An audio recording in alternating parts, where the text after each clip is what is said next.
Paz do Senhor Jesus, estamos começando mais uma live do impacto da palavra sobre as emoções humanas e nós estaremos continuando a falar daquilo que nós começamos semana passada sobre 19 maneiras de você aprimorar e resgatar seus relacionamentos, também inclusive sobre a ótica da palavra.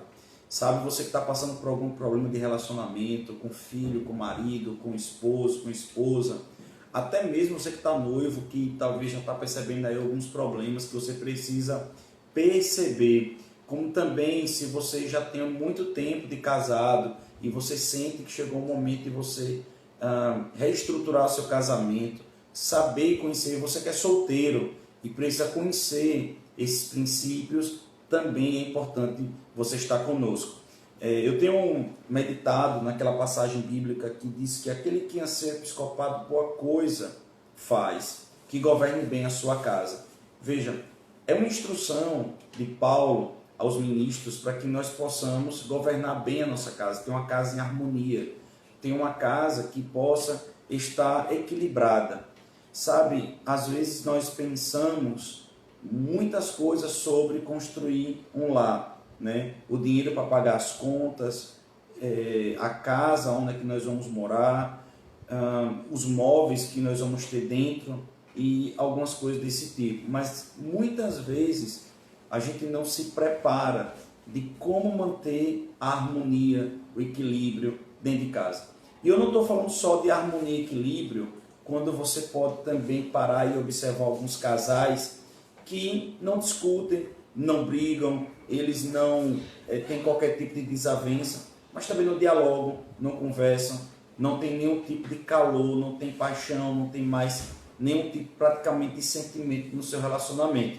Não vão brigar, mas também não vão ter um relacionamento, por assim dizer, que esteja afogueado, né? Então isso também é um outro extremo e isso também é algo que está partindo para algo que nós chamamos de autofagismo.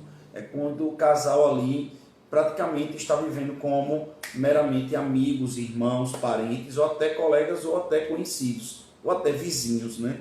Porque muitos nem se falam às vezes. Sabe, isso também não é interessante. Nem interessante aquele casal que está brigando, discutindo, não tem harmonia dessa forma, nem também achar que porque está tudo em silêncio, está tudo bom e quando não vai estar. Sabe, você que está aí nos assistindo, vá compartilhando com outras pessoas, vá passando aí para outras pessoas esse aviãozinho, vá convidando outras pessoas para que nós possamos estar juntos. Mas continuando, por enquanto que o William já está aqui, eu sei, eu vou daqui a pouco chamar ele para a live. Por enquanto que nós estamos ainda iniciando, o pessoal está chegando, eu queria comunicar a você algo. Por exemplo, eu tenho percebido que muitas vezes quando o lar não está em harmonia, o que é que acontece? Simplesmente ocorre que aquilo acaba desaguando em outras esferas. Eu me lembro muito bem de professores que eu tive na universidade, que eles estavam dando aula para a gente e naquele período, quando a gente passava para um outro período ali da faculdade, aquele professor vinha dar uma segunda matéria, vinha dar uma outra matéria e parece que aquela pessoa tinha mudado da água para o vinho. Por quê? Porque estava passando por um problema no casamento. Era corriqueiro a gente escutar na universidade, na faculdade, não é porque Beltrano está com problema no casamento, é porque Cicrano está com problema no casamento. Então está descontando na sala de aula. Às vezes também já aconteceu de colegas, né? Quando eu era funcionário público, colegas meus ou colegas minhas, você percebeu uma mudança de ânimo, uma mudança de comportamento, uma mudança mesmo no seu emocional, e isso acabava desaguando no trabalho mesmo. O ambiente ele ficava pesado, o ambiente ele ficava insalubre, o ambiente ele ficava desgostoso, pesado ali com aquele colega ou aquela colega que estava passando por problemas dentro de casa, problemas no casamento, acabava repercutindo ali dentro do nosso trabalho. Sabe, e isso também acontece dentro da igreja. Muitas vezes as pessoas que estão passando por muitos problemas de casamento, muitos problemas dentro de casa, acaba tocando, repercutindo, desarmonizando os outros relacionamentos, desarmonizando com outras pessoas. E isso, de fato, é um grande desgaste que acaba tocando em todo o universo. Sabe, queridos, eu preciso que nós possamos entender. É preciso que nós possamos entender que é necessário estarmos, sim, investindo nos nossos relacionamentos e no nosso casamento. Então, eu queria que Igor aí já colocasse o nosso irmão aí, o William. Eu sei que vai ser uma grande bênção por conta que você está chegando, por conta que você está aí compartilhando esse convite. Vai convidando aí o máximo de pessoas, que eu sei que vai ser uma grande bênção essa nossa live. Deixa eu te chamar também, vou aqui convidar algumas pessoas para estar conosco. Eu acredito que vai ser uma grande bênção. Convida aí o máximo de pessoas, faço como estou fazendo aqui, ó. Vai colocando aí esse aviãozinho para rodar, por enquanto que o William está chegando, e aí vai ser uma grande bênção estar conosco aqui. Tá certo?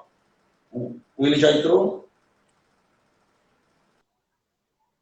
Aí, William, muito bem, muito bem, muito bem. Agora eu só não vou conseguir escutar. Como é que eu vou fazer para escutar? Você vai aumentar aí, né? Ah, beleza. Amém, muito bem. Aleluia. Eu vi o William entrar, depois saiu, foi isso? Oh, glória a Deus. Está aqui pedindo de novo. E veio a solicitação.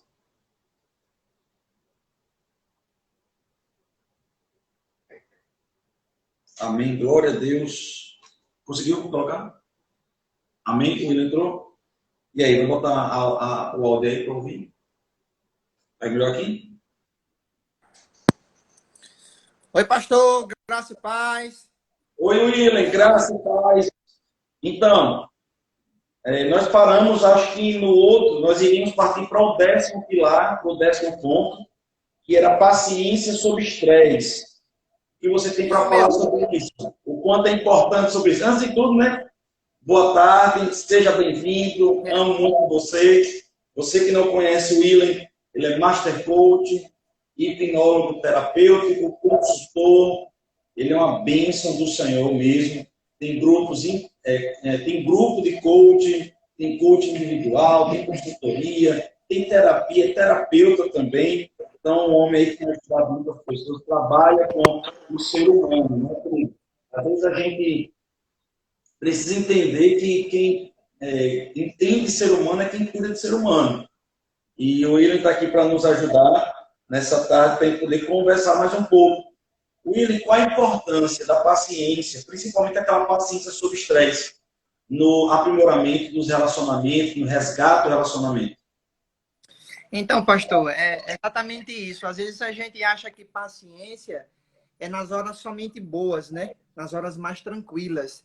Mas paciência ter com o outro, com o meu marido, com a minha mulher, com quem eu amo, é na hora da dificuldade. É na hora da pressão, na hora do aperto, na hora do estresse.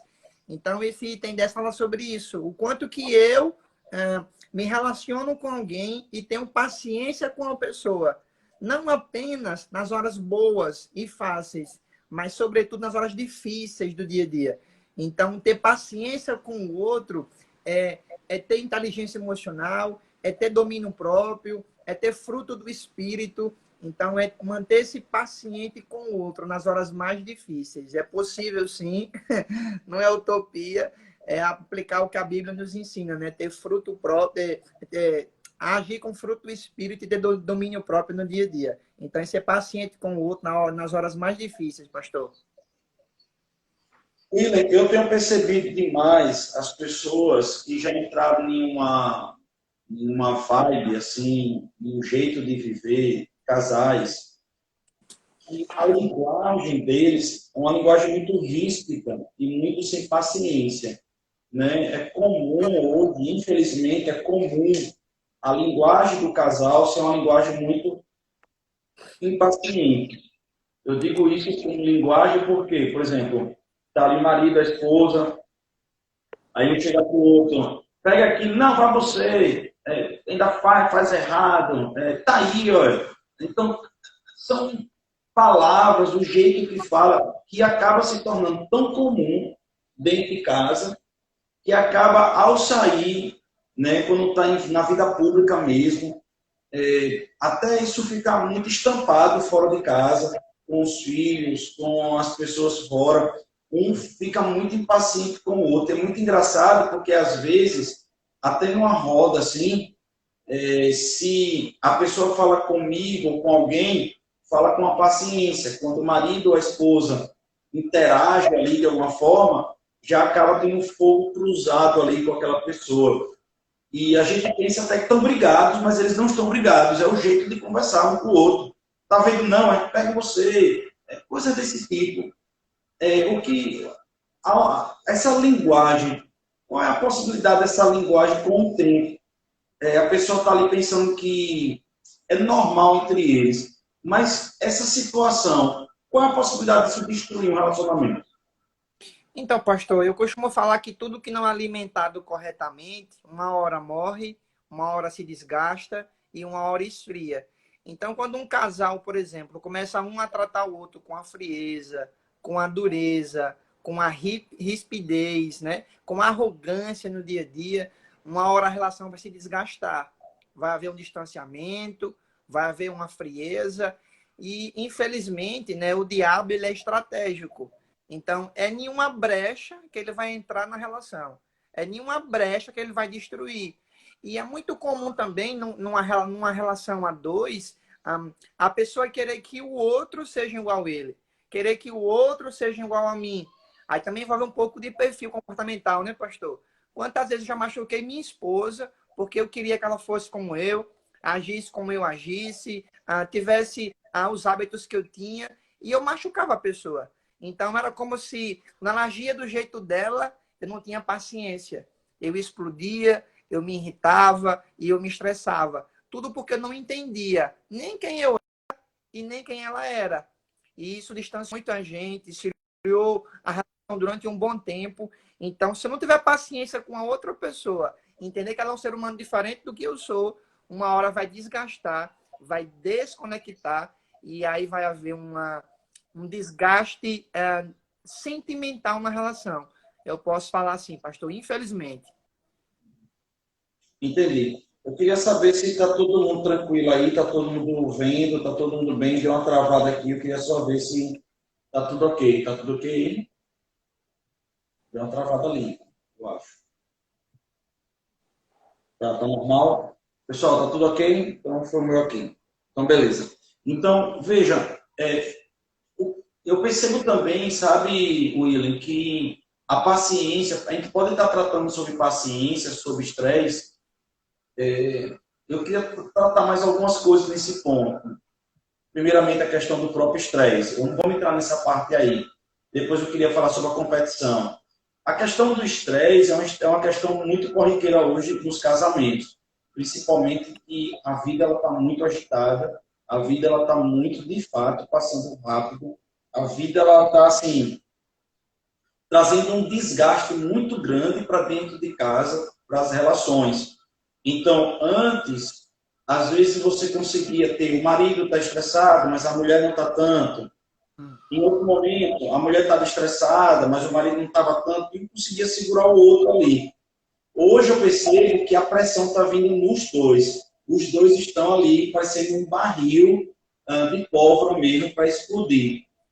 Essa questão do estresse, propriamente dito, o saber lidar com o estresse, se comunicar com o estresse, o que é que você tem para falar sobre isso? O que é que você tem para ajudar os casais que vivem debaixo de estresse?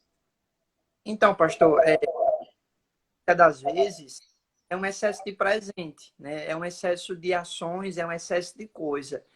Tem pessoas que no dia a dia vivem acelerada. É como se passasse a marcha de número 8, número 9 e nunca coloca em ponto morto uma hora. Então, se tem uma coisa que nós precisamos para a nossa vida, é entender que nossa vida ela é sistêmica. Nós temos, digamos que, 11 áreas, 11 pilares de nossa vida. E quando uma pessoa só está focada, por exemplo, no trabalho, só na profissão, só na empresa, só no trabalho, há uma tendência que ela se desgaste ao longo do tempo de forma emocional. Aí leva, às vezes, um estresse só do trabalho para casa, leva para os filhos, leva para o casamento, leva para a relação. E esse casal, às vezes, não tira um tempo para eles, para desfrutar, para descansar, para ir na igreja juntos, para ir orar juntos, e tomar um sorvete juntos, sem jejum, oh, aleluia, e tomar um açaí juntos, comer alguma coisa juntos. Então, tem horas que a gente precisa, no dia a dia, desacelerar. É ter um tempo de usufruir, é ter um tempo de descanso, é separar as coisas. Eu já tive uma experiência, pastor, de trabalhar com minha esposa na mesma empresa, no Sebrae, no tempo, há muitos anos atrás. E a gente brigava muito nesse tempo. A gente levava coisa do trabalho para casa e vice-versa, e não sabia separar. E foi um tempo muito estressante na nossa vida. Então, com o tempo, eu aprendi a entrar no modo alfa. Agora é o William, pessoa física. Agora é o William, pessoa jurídica. Agora é o esposo. Agora é o colega de trabalho. Porque o excesso do presente, o excesso de atividades no dia a dia, vai gerar um estresse que aumenta o cortisol, né, que é o hormônio do estresse do dia a dia, da ansiedade do dia a dia. Aí eu me sinto mal e, infelizmente, quem vive muito estressado magoa outra pessoa. Porque, às vezes, eu magoei minha esposa de forma errada, sem ela merecer. E, às vezes, a gente não tem nem a maturidade de pedir perdão, de pedir desculpa, e isso afeta e estraga a relação.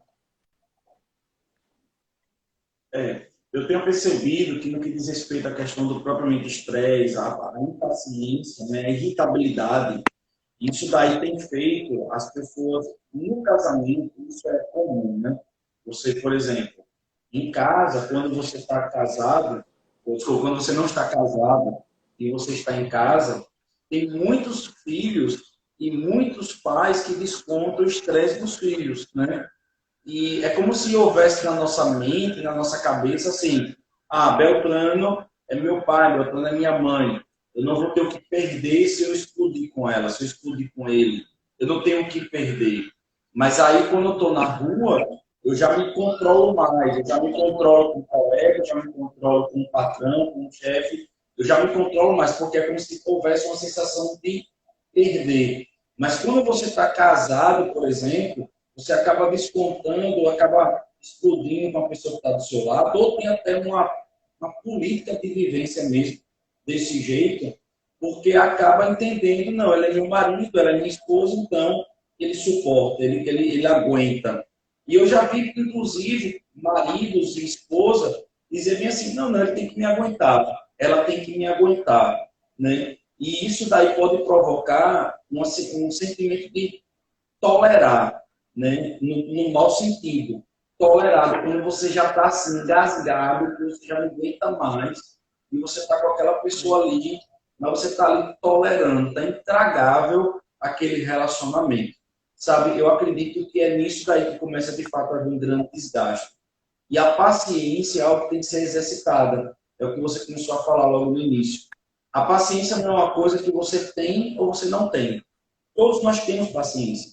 Agora, nós precisamos aprender a exercitar. Quanto mais você dialoga com você mesmo, quanto mais você conversa com você mesmo, não, isso não vale a pena, não vou estourar, não, Beltrano não tem nada a ver com isso. Então, você vai conversando com você mesmo, você vai desenvolver a paciência. Você concorda com essa questão do diálogo interno, William?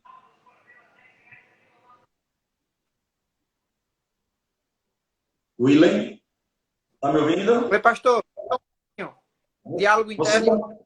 Sim, essa questão do diálogo interno, para o desenvolvimento da paciência, saber segurar mais, saber ser mais temperante. Com certeza, pastor. A gente tem dentro da gente pensamentos, né? Pensamentos é uma voz que eu ouço ou uma imagem que eu vejo. Então, quando eu penso, eu estou dialogando comigo mesmo. E eu posso, sim, gerenciar aquilo que eu penso. Eu posso, sim, gerenciar o que eu vou ouvir de mim mesmo. Então, existe uma voz aqui no seu consciente, no seu inconsciente, onde você pode gerenciar, onde você pode controlar o que você pensa e o que você ouve. No bom sentido, né, pastor? É fazer auto-hipnose. É ter o meu controle das minhas emoções. É entrar em conexão comigo mesmo e escolher o que eu vou pensar, o que eu vou falar e o que eu vou sentir. Isso é possível, com toda certeza. E é bênção. Exato. E entender também, você que é cristão, que você tem o Espírito Santo dentro de você. E se você tem o Espírito Santo dentro de você, Você pode dialogar com o Espírito Santo acerca desse temperamento. Esse temperamento raivoso, esse temperamento de briga, esse temperamento de descontar na esposa, nos filhos, ou no esposo, o que o outro não tem nada a ver. Então, é uma coisa que está acontecendo com você.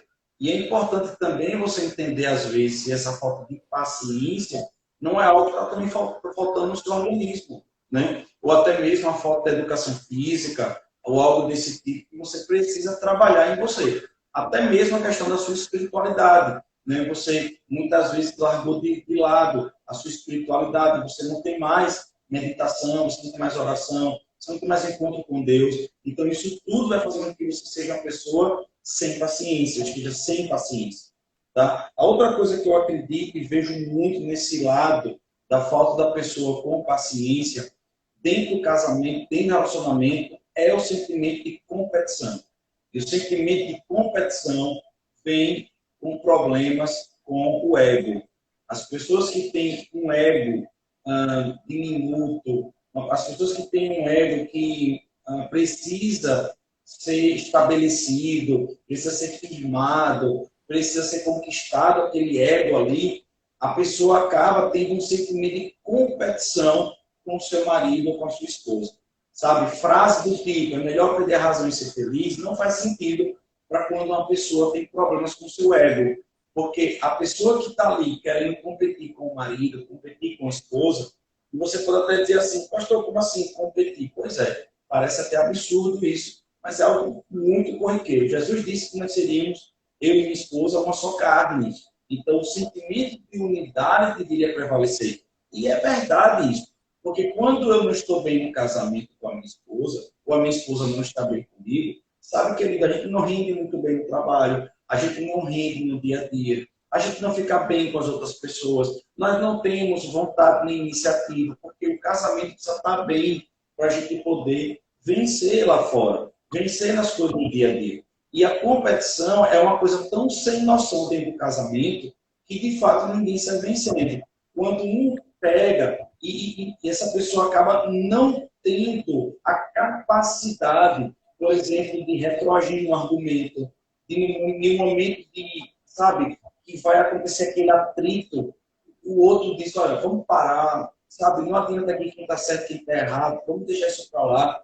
Existem discussões tão infundadas que você chega depois de uma grande briga e diz, como tudo isso começou?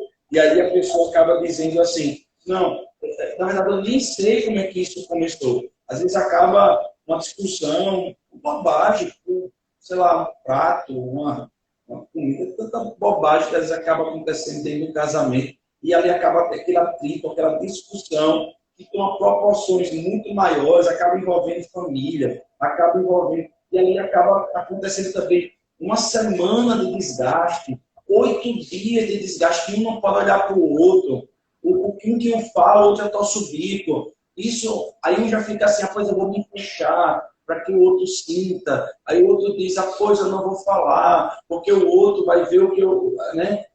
Eu não vou fazer mais os gostos dele, não vou fazer os gostos dela. Agora também falar, eu já faço assado, já faço de tal jeito para me dar valor. Esse sentimento de competição, né? Um coloca um fogo, outro coloca outro fogo, um coloca uma arma, outro coloca outra arma, para vencer no final, né? Para dizer assim, não, eu venci, não, eu tenho razão. E eu conheço casais, né? Eu conheço relacionamentos que a gente até acompanha, da esposa dizer o seguinte, olha, eu prefiro ficar calada. O marido diz, olha, eu prefiro ficar calado.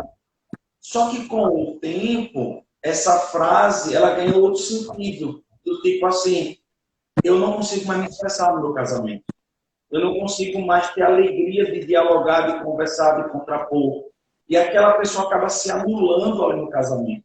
Então esse casamento não fica bom para ninguém. Esse casamento não dá alegria para ninguém ali. Porque se tornou um palco de competição. Então não existe mais paciência. Não existe mais um bloqueador. Não existe mais algo que diga assim, sabe, não vale a pena estar discutindo, vamos deixar para lá. Vamos ter paciência com o outro. Então o outro errou, já cai em cima. O outro errou, aí está vendo aí você também. Está vendo aí isso. Você está vendo aí que você é de tal forma. Então não tem aquela paciência, aquela tolerância.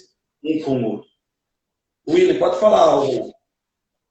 Uma coisa que eu aprendi, pastor, sobre a questão de paciência e estresse, é que muitas pessoas, quando estão estressadas a nível 100, é porque foca muito no problema, foca muito no acontecimento, foca muito no erro. E se eu começar a olhar para o acontecimento para com o outro na relação e procurar soluções, e focar nas possibilidades, e focar de fato no como eu posso resolver. Então, quanto mais eu olho para o problema, mais eu me estresso, mais eu me irrito, mais eu perco a paciência. E é como eu aí, quando existe competição, sempre vai ter perdas. Em competição de um casal, quem perde é os dois. Meu sogro me ensinou uma técnica muito poderosa. Às vezes, quando minha sogra começa a encher a cabeça dele, ele diz, ó, zerou, zerou, zerou, e aí morreu a conversa, com a gente conversa. Porque é como o senhor falou, uma pessoa com fogo, a outra com fogo, vai sair faísca. Então, ter a maturidade, às vezes, de saber, às vezes, a forma de falar, o jeito de falar, e silenciar, às vezes, mas não é para o resto da vida. Não é virar num bom, com respeito da palavra, uma pessoa frouxa que não se posiciona.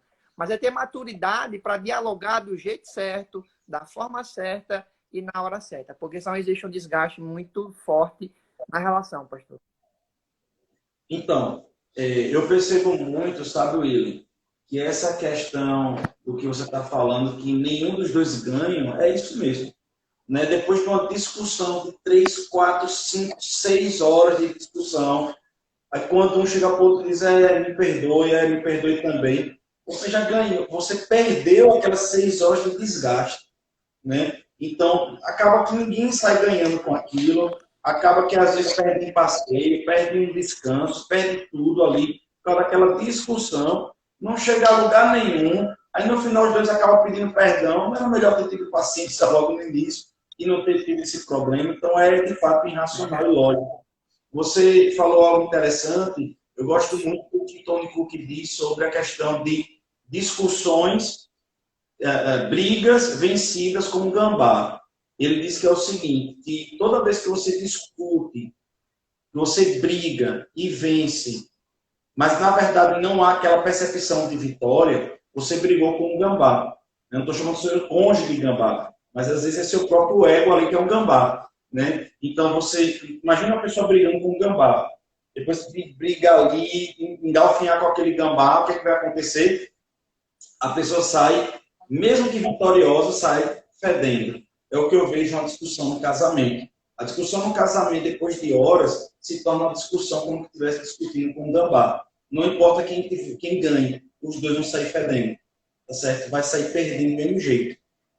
Cleane Menezes disse assim, que era bom ficar salvo essas lives, mas estão ficando, viu, Cleane? Está lá no nosso IGTV, basta depois você pegar e você vai verificar que está lá no nosso IGTV, tá bom? Estão lá salvos, quero inclusive agradecer sempre ao nosso público, o público que está aí assistindo e está compartilhando. Muito obrigado mesmo pela fidelidade de vocês. O 11º ponto é o respeito. Através do o respeito com os estilos, o respeito com a diferença que o outro tem. Então, você quando vai casar com uma pessoa, a outra pessoa vai ser totalmente diferente de você em diversos aspectos. E isso precisa de um respeito. William?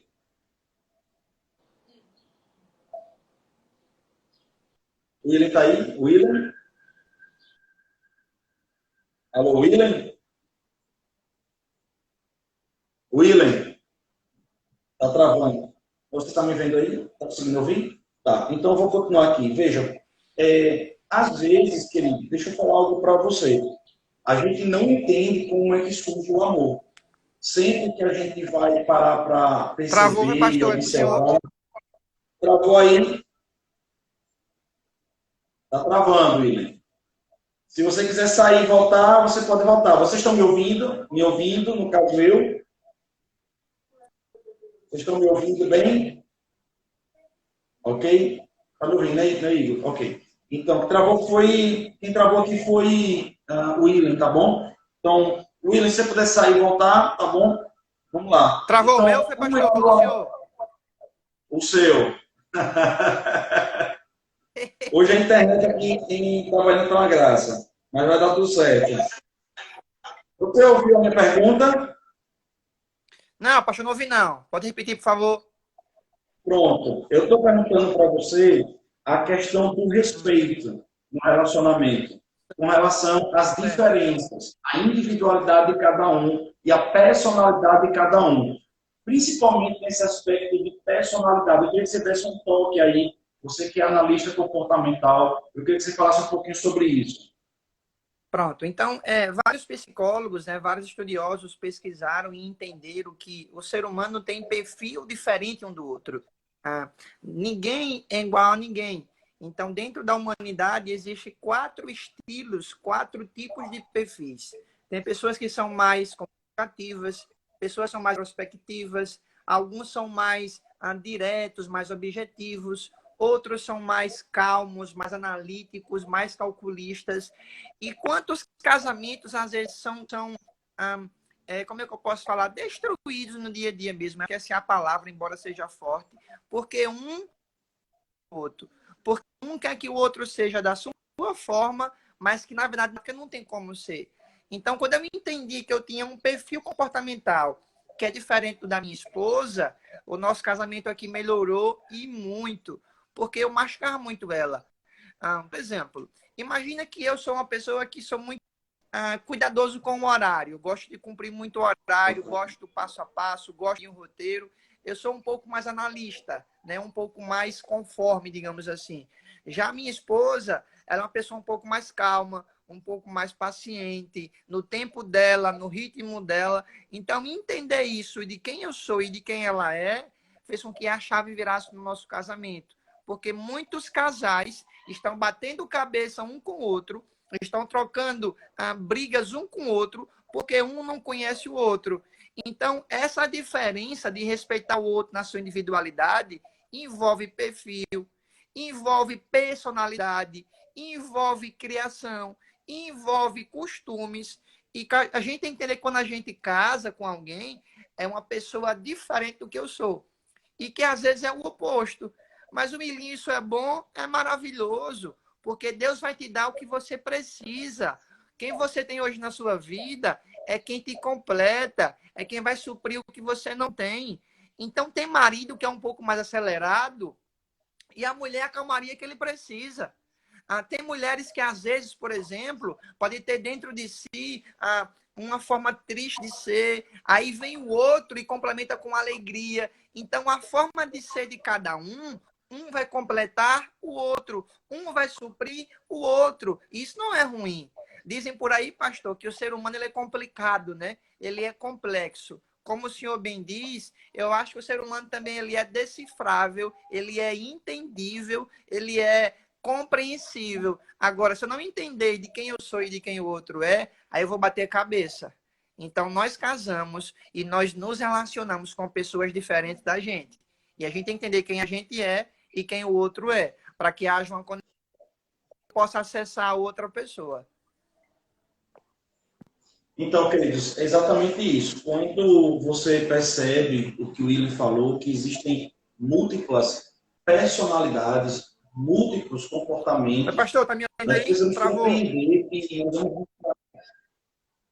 Oi? Nós temos múltiplos comportamentos, múltiplas personalidades. Aqui ou lá? Oi, pastor, tá me Múltiplas ouvindo aí? personalidades, Travou. múltiplos comportamentos. A gente precisa parar para entender e compreender que a pessoa que você vai se casar, ela não só vai ter, repare só, uma cultura diferente, uma educação diferente, mas ela já é uma pessoa com a personalidade totalmente diferente da sua. Então, às vezes, você é uma pessoa muito acelerada e você vai se casar com uma pessoa muito mais lenta e você vai criticar essa pessoa por ser lenta. E o lento vai criticar a pessoa que é acelerada por ser acelerado. Quando os dois vão ter que se esforçar para chegar em uma linha de equilíbrio. Então, o acelerado tem que desacelerar mais um pouco, quem é mais lento vai ter que acelerar mais um pouquinho, para que os dois possam poder agir e andar na mesma frequência. Os dois vão precisar ceder nesse sentido e compreender também as dificuldades e limitações que o outro tem. Como também vai poder perceber as qualidades que o outro tem. Porque o outro também, por causa dessa personalidade, também vai ter muitas qualidades. Então, todos nós temos qualidades e temos defeitos. Todos nós temos coisas muito boas que precisam ser ressaltadas e temos muitas coisas ruins que precisam ser trabalhadas.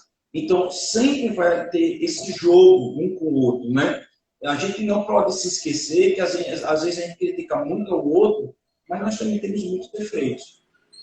Como também a gente precisa começar a compreender uma coisa. Eu queria falar sobre a quebra do respeito.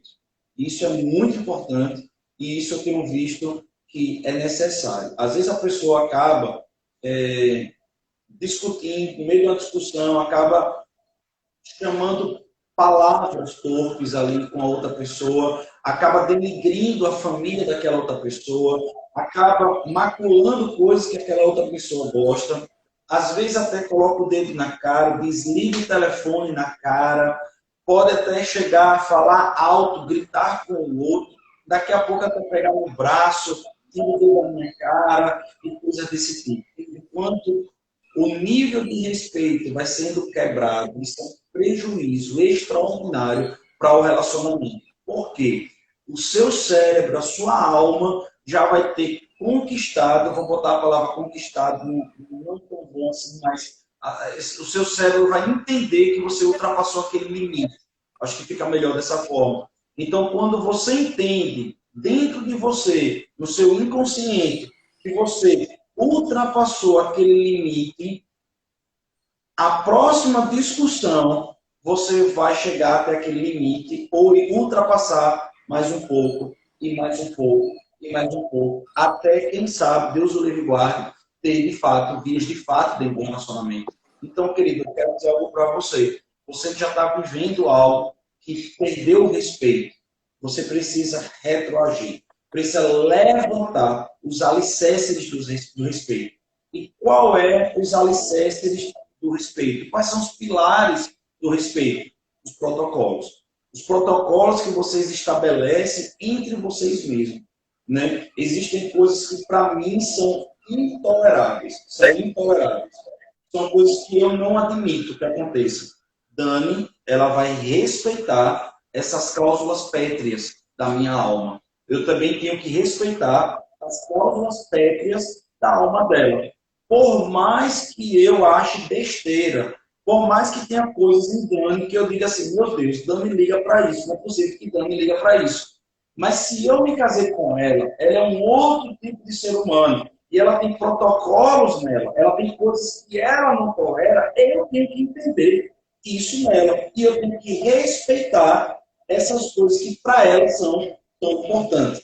Então, isso daí é algo que nós precisamos aprender, e isso é o respeito. O verdadeiro respeito não está na convergência, está na divergência. Porque se você está convergindo, não precisou de respeito nenhum até então. O respeito está dessa forma. Eu queria falar mais uma coisa, William, sobre o respeito, que é o seguinte. Você não respeita ninguém porque a pessoa merece respeito. Você respeita a pessoa porque você é uma pessoa de respeito. Pense nisso. Veja, eu não respeito. Entenda, veja bem. Já tiveram presidentes da República que eu respeitava eles, né? Nas minhas palavras, eu era comedido nas minhas palavras para falar dos presidentes que eu não concordava, mas eu respeitava nas minhas palavras eles, não é porque eles mereciam respeito no seu comportamento, muitas vezes corrupto, mas eu respeitava eles porque eles eram uma autoridade e porque eu é que sou uma pessoa de respeito. Então eu respeito eles, não porque eles merecem o respeito, mas porque eu sou uma pessoa de respeito. Então, às vezes, a pessoa passa na rua, aí a pessoa vê um guarda de trânsito. Aí diz, ó o guardinha ali, ó o guardinha. Querido, ele é um guarda, ele passou num concurso, ele é um representante da lei, ele está colocando o Estado em ordem naquele local. Ah, pastor, é um guarda corrupto. Ele é um funcionário público corrupto. Mas eu não vou além disso. Entenda o que eu estou dizendo. Eu não vou desrespeitar ele. Eu vou dizer, querido, você está errado nisso. Você está errado nessa situação. Você está errado nisso, nisso, nisso. Mas eu não vou ofender ele. Porque eu sou uma pessoa de respeito. Eu respeito as pessoas, não é porque elas merecem. É porque eu sou uma pessoa de respeito e eu só consigo respeitar. Entende isso? Ok. Então, respeito tem a ver com protocolo, respeito tem a ver com quem você é, respeito tem a ver com o nível de investimento que você vai dar também no seu relacionamento para você não perder isso daí. Querido, no dia que você perdeu o respeito, você perdeu todas as regras do jogo. Tá certo? Você perde as regras do jogo dentro do seu casamento. Tá bom, William? Posso passar? Perfeito. Avante. Ok? Então, o 12º é amar a si mesmo. Com a palavra, William. Então, queridos, numa relação a dois, tem muita gente que ama demais os outros, esquece de si. Tem gente que está pensando muito nos outros, esquece de si. Tem gente que faz muito pelo outro e esquece de si. E uma pessoa que age dessa forma, ela está indo de encontro à Bíblia, está indo de encontro à palavra do Senhor. Quando Jesus diz, amarás o teu próximo como a si mesmo, eu entendo que ele quer dizer, olha, ama o outro como você se ama. Mas eu só posso dar ao outro o amor que eu tenho. Eu não consigo estar no chão ferido e machucado e levantar o outro que está comigo. Eu não consigo ser deficiente visual, ser um cego, melhor dizendo, e conduzir um outro. Então, eu só posso dar às pessoas aquilo que eu tenho. Então, tem gente que acha, pastor, que amar a si mesmo é egoísmo. E não é. Egoísmo é quando eu somente me amo e esqueço dos outros. Aí eu sou, no dia a dia, um parasita, que só penso em mim, que só olho para mim. Aí eu viro um egoísta. Mas quando, primeiramente, eu me amo, quando, primeiramente, eu me coloco como prioridade, e isso transborda, isso vai abundar, isso vai além, aí, queridos, aí é bênção. Porque eu só posso dar para o outro aquilo que eu tenho por mim. Então, tem pessoas que convivem, às vezes, numa relação doentio, onde tudo é o outro, tudo é para o outro, tudo é por causa do outro, e a pessoa esquece de viver, a pessoa esquece de existir, a pessoa esquece de usufruir da vida. Então, amar a si mesmo é pensar em si também. É olhar para dentro de você, se amar, se valorizar, se reconhecer. E por que isso transborda? Porque o amor de Deus, ele transborda, ele é abundante, aí agora eu vou transmitir para outras pessoas. Mas, primeiramente, eu preciso me amar, não com egoísmo, mas do jeito certo e da forma correta. Isso mesmo. É norma de fé e de conduta do cristianismo nós sermos altruístas, né? O que é ser altruísta? É pensar no próximo, né? É norma de fé e conduta a gente ser generoso. O que é ser generoso? É quando nós pensamos em doar, em entregar para outra pessoa. Isso é norma de fé e conduta do cristianismo. Porém, querido, Jesus nunca, Deus nunca trabalhou com sacos vazios. Deus nunca trabalhou com pessoas que estavam numa condição da sua alma estar pobre, a sua alma está doente. Não, ele disse o seguinte, como o próprio William falou, amará o teu próximo como a ti mesmo. Nós não estamos pregando aqui ou falando aqui sobre egocentrismo, porque às vezes a gente passa aqui, né? A gente passa 18 qualidades de você amar o próximo. Aí fala amar a si mesmo. Aí a pessoa, pronto, agora eu vou botar para rachar. Agora eu vou me amar, agora eu só vou pensar em mim. Então, uma banana para a igreja, uma banana para servir o próximo, uma banana para a sociedade, uma banana para todo mundo. Se exploda tudo, que agora eu só vou pensar em mim mesmo. E é o que o William falou. Aí você vai se tornar parasita. Querido, qual é a regra do jogo? Equilíbrio. Nem um lado extremo, nem um outro lado extremo. Você tem que andar no meio da balança, no meio ali. Então, o que é que nós estamos querendo ensinar para você? Que você amar a si mesmo, querido, é você se respeitar. Sabe? É você não assumir e não, de fato, estar em um relacionamento, em um local que você venha ser denigrido. destruído, acabado. Não, você tem que ser o primeiro a se valorizar. Você tem que ser o primeiro a conquistar o seu espaço. E você sabe o que é você amar a si mesmo? Vou dizer algumas coisas que você deveria pensar o que é amar a si mesmo. Estudar é amar a si mesmo. Se profissionalizar é amar a si mesmo. Não aceitar palavras torpes contra você é amar a si mesmo. Procurar o seu Deus e deixar Deus falar com você quem você é. Como Jesus, quando falou para Pedro, que ele não era cana quebrada, ele não era Simão, mas ele era Pedro, Petros, pequena pedra. Você é uma pedra, rapaz. Você é um homem firme. Então, quando você procura Deus, você está amando a si mesmo. Quando você vai para uma academia e vai cuidar do seu corpo, do seu templo do Espírito Santo, você está amando a si mesmo. Quando você procura uma alimentação mais saudável, você está amando a si mesmo. Quando você procura amizades saudáveis que honram você, você está amando a si mesmo. E quando você procura amizades também que possam corrigir você, porque essas pessoas têm maturidade para isso, também amar você. Quando você procura um mentor, um coach, um terapeuta para cuidar da sua alma, quando você precisa, é amar a si mesmo.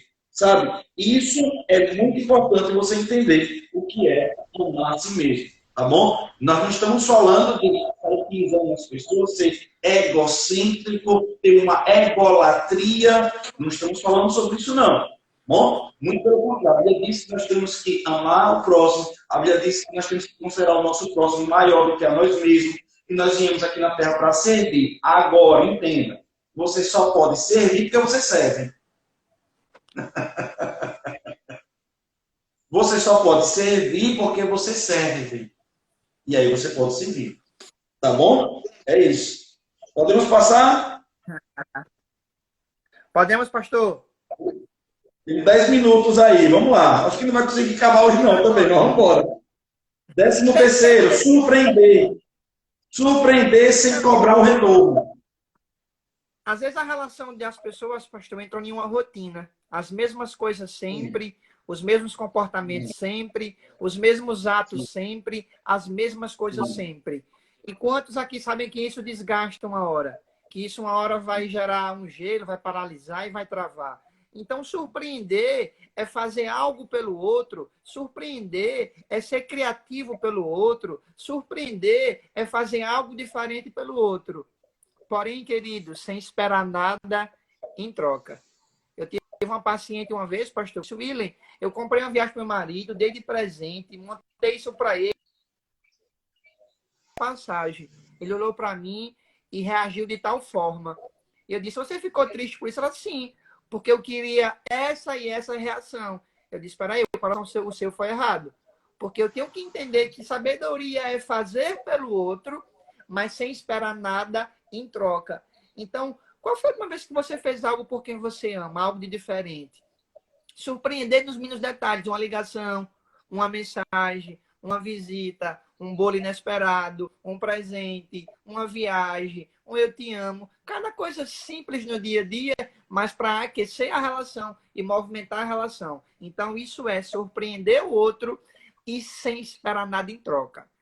Não é dar para esperar receber algo em dobro ou em troca. Aí o coração está errado. É fazer pelo outro, é surpreender o outro sem esperar nada em troca. Mas entendendo que Deus é bom, justo e fiel. Quanto mais eu dou, mais eu recebo. Ô, glória!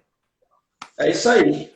Então, surpreender isso mesmo que o William falou. Não precisa nem fazer muitas considerações. A gente tem que ter prazer, querido, de voltar ao namoro, né? Lembra quando a gente namorava, que a gente entregava aqueles presentes lá do nada, acontecia. É muito importante isso. E para surpreender, querido, não precisa só ser algo caro ou algo que você precisa comprar. Até uma mensagem por WhatsApp, do nada, mandando um elogio, falando o quanto você ama aquela pessoa. Isso é tão importante para nutrir o relacionamento. Tá certo? Então, veio o amor, a harmonia, manifestar harmonia e amor pelos outros membros da pessoa. No caso aí, William, é com seu sogro, sua sogra. É isso. É isso. É quando a gente tem na família do outro, quem a gente ama, uma pessoa difícil, uma pessoa complicada, mas a gente assim, abre mão de um sentimento nosso, por causa não da outra, mas por causa de quem eu amo. É procurar conviver bem com a família da pessoa, com o sogro, com a sogra, com o tio, com a tia.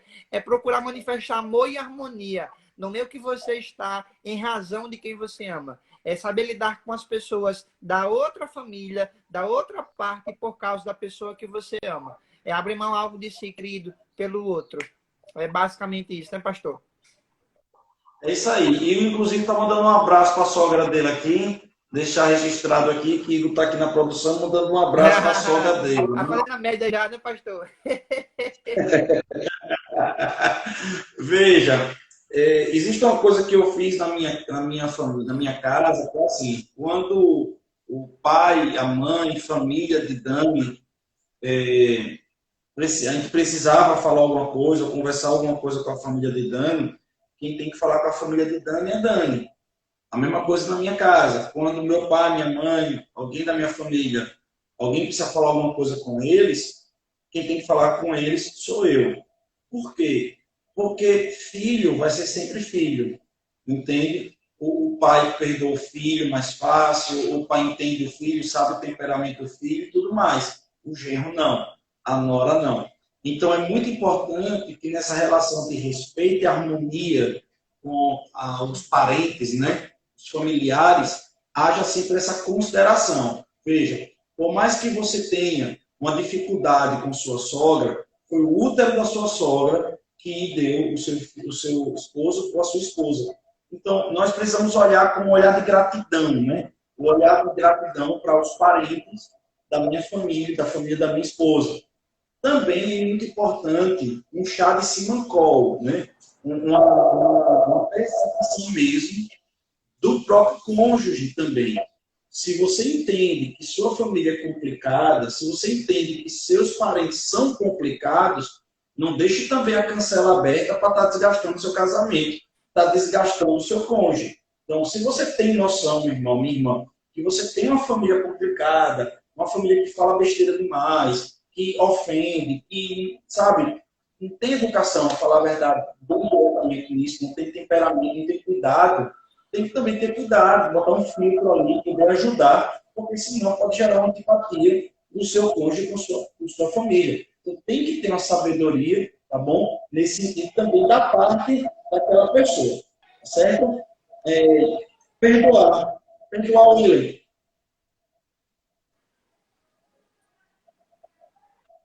William? Por enquanto que o William não chega, eu vou falando. Ah, chegou?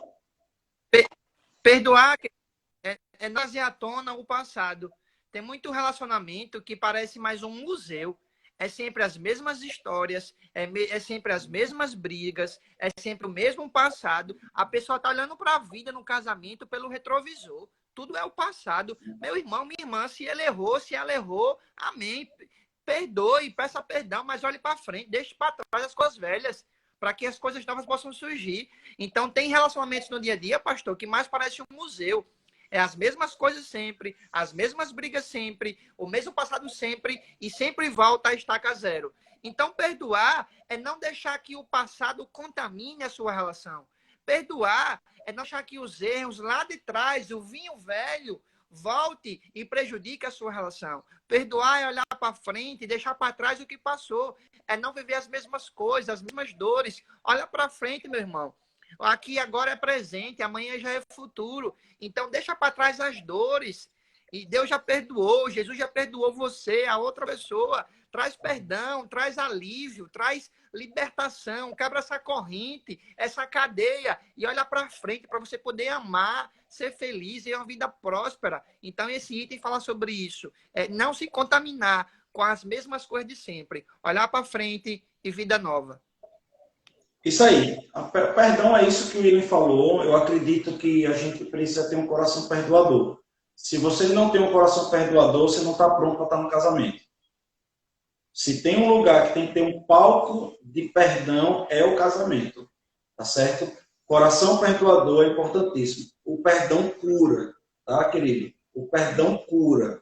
Então, perdoar é importantíssimo. Você tem dificuldade nessa área, certo? Tem vários livros importantíssimos, né? A Isca de Satanás é um desses livros muito importante para você ler, para você poder desenvolver. Na nossa livraria aqui nós temos vários livros que podem ajudar você a desenvolver essa inteligência espiritual que é o perdão. Extraordinário. Amém?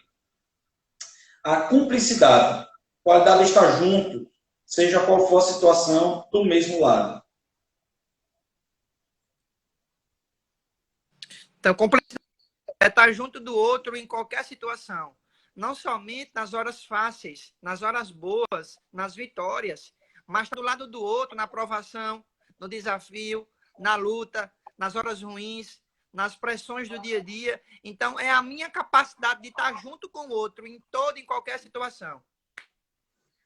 É isso aí. Sabe, queridos, a cumplicidade é algo muito importante no casamento, né? Às vezes a gente... Eu tenho uma cena que eu não fui cúmplice de Dani, certo? É o contrário disso. Eu estava dormindo, muito engraçado isso, nós estávamos dormindo, eu estava dormindo no carro atrás, nós estávamos vindo de Salvador para Aracaju, e nós estávamos na linha verde. E a gente não percebeu que o farol do carro tinha queimado, né? E eu dormi atrás com Sofia era bebezinha, e eu me lembro que Dani atropelou um cone, né? Um cone da Polícia Rodoviária lá, do estado da Bahia.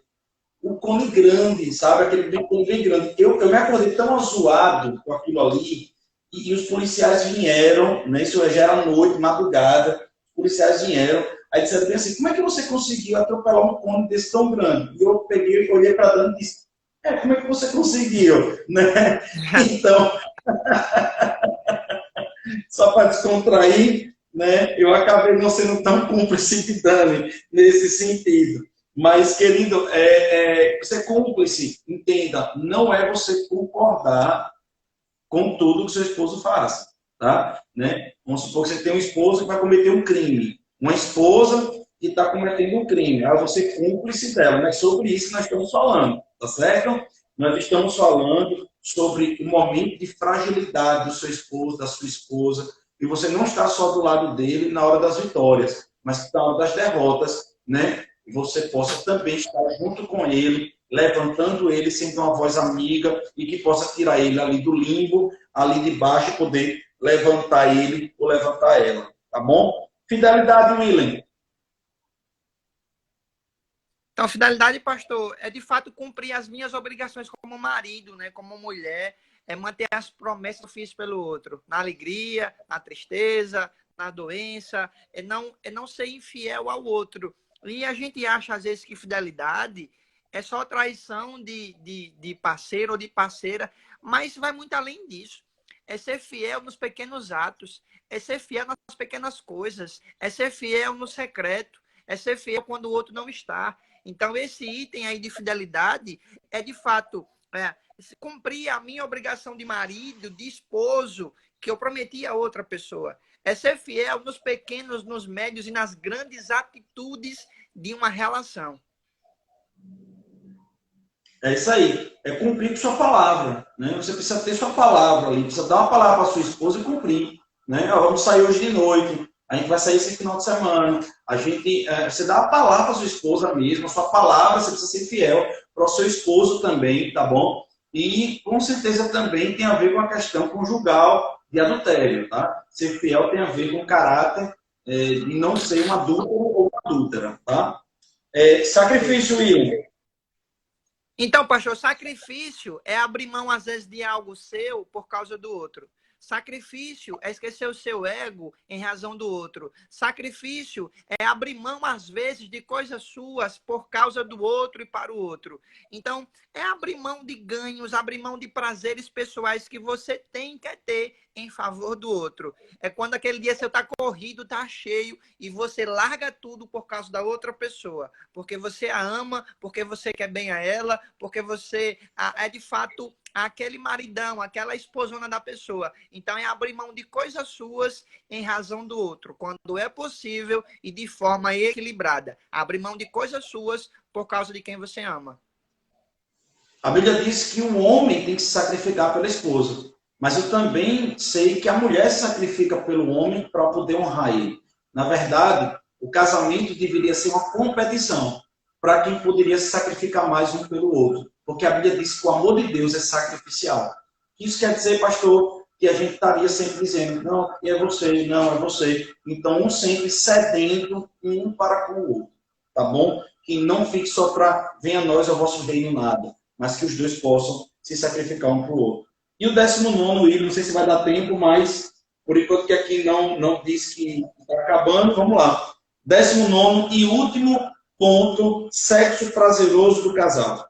O 19º, pastor, é só para quem é casado aí, união estável, quem é adolescente aí, jovem aí agora, tá polvidinho. É sexo do casal, né? Sexo prazeroso no casamento. Então, se você hoje é casado, tem uma união estável, convive com alguém, você hoje é casado e não existe sexo no seu casamento, virou uma bela de uma amizade. Dois belos de dois amigos juntos convivendo na mesma casa. Então, o item 19 fala sobre isso, intimidade do casal, momento de casal, conexão com o casal, momento íntimo de fato de casal, porque é preciso ter para alimentar, para conectar, para estar próximo do outro, ter intimidade com o outro. Quando não, a relação virou dois amigos convivendo juntos, dois conhecidos convivendo juntos. Basicamente é isso, pastorzão. É isso mesmo. Então, para finalizar, é isso mesmo. O sexo, quando divide-se o casamento nos 3 maiores pilares, um dos pilares é o sexo. Então, a relação sexual no casamento tem que ser algo saudável, prazeroso, contínua. Então, existem casais que eu me assusto, às vezes, assim, não tem um ano, que não tem 6 meses, 2 meses. Isso não existe, querido. A própria Bíblia diz que isso é uma brecha que é dada no casamento. Não está legal, tem alguma coisa errada, tem que ser procurado. Ou um pastor, ou um médico, ou um médico que trabalha com questão de hormônio, seja lá o que for que esteja pegando aí. Não é bom que isso aconteça e é bom fazer uma avaliação do que está acontecendo. Porque eu estou com um termômetro, sim, do relacionamento conjugal. Tá certo? Então, eu quero agradecer a vocês que estiveram conosco até aqui na nossa live e dizer para vocês que foi um grande prazer estar com a gente. William, considerações finais.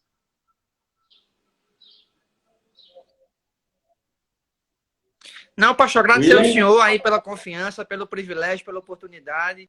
E eis-me aqui para contribuir. E quero dizer a você que ouviu aqui a gente esses 2 dias, essas 2 semanas, coloca em prática. Esses itens aí conectam um casamento, conectam a relação, conectam 2 pessoas para trilhar um caminho do amor, um caminho da prosperidade numa relação conjugal. São itens básicos, mas acredite que o básico e o mais simples é o que mais faz diferença. Deus abençoe sua vida, seu casamento, sua relação. Pastor, amo o senhor, estamos juntos. Eu vou orar por você, querido, orar pelo seu casamento, Pai, em nome de Jesus.